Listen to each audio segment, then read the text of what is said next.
لەگەڵ ڕێکخراوە جیهانیەکانی ئێستا کۆنتاکتمان هەیە بتوانین هاوکاری لە دەرەوەی وڵات بێنین بۆ ناوهەرێمی کوردستان ئەوە وەفتمان هەیە شانمان هەیە بەرەو تورکیا بەڕێەکەوین کە ئەو پەیوەندیانە بەهێزتر بکەین و لە ئێستای ئێمە لە کەرتی غەزە بەڕاستی چەندین پرۆژەمان هەیە کە ئەمانوێ زیاتریشی بکەین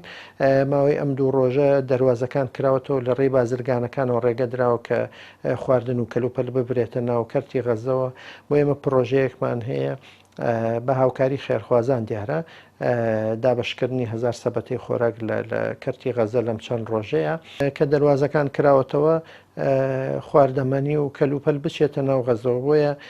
شاندمان بەڕێەکەین بەرە وڵاتی ئوردون و بەرە وڵاتی میسر کە لەوێشەوە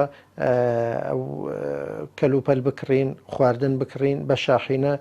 ڕەوانەیەکەین بۆ ناو کەرتی غەزە و بچین بەدەم ئەو خەڵکە لێ قەومەوە